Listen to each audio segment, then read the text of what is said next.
Good evening, everyone. Welcome to the daily market closing report by Konaseema trader. ఈరోజు Nifty 148 points gain అయి Sensex 335 points gain అయింది.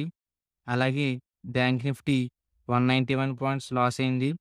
ఈరోజు market gap down open అయింది.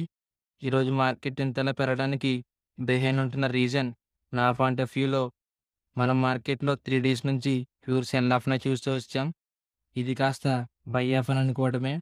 ఈరోజు mid cap and small cap stocks అన్నీ కూడా బాగా రికవరీ అయ్యాయి. రిటైల్ ఇన్వెస్టర్స్ అందరూ జాగ్రత్త. ఈ రికవరీని చూసి మోసపోవద్దు. ఇది ఎలక్షన్స్ టైం. ఈ టైంలో మార్కెట్లో వాలటిలిటీ ఎక్కువగా ఉంటుంది. Coming to the today stock SJVN. దీనికి 500 మెగావాట్స్ సోలార్ ప్రాజెక్ట్ ఆర్డర్ వచ్చింది గుజరాత్ నుంచి, వర్త్ ఆఫ్ 2700 crores. ఒకసారి దీని గురించి అబ్జర్వ్ చేయండి. ఇది లాంగ్ టర్మ్లో మంచి ప్రాఫిట్స్ని గెయిన్ చేస్తుంది. Coming to the another stock Paytm. దీనికి ఆల్రెడీ ఒక నెగిటివ్ అప్డేట్ ఉంది.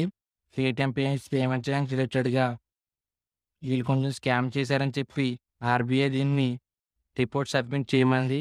ఆ రిపోర్ట్ చేయడానికి లాస్ట్ డేట్ 15th March. ఒకసారి దీని గురించి అబ్జర్వ్ చేయండి ఎవరైనా హోల్డ్ చేస్తూ ఉంటే.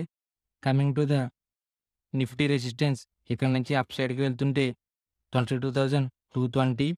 అది కూడా బ్రేక్ అయ్యి అప్ సైడ్కి వెళ్తుంటే 22,348. Coming to the support 22,046.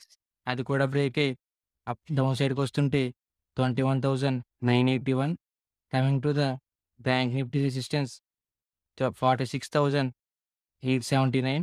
అది కూడా బ్రేక్ అయ్యి అప్ సైడ్కి వెళ్తుంటే 47,035. Coming to the support 46,509.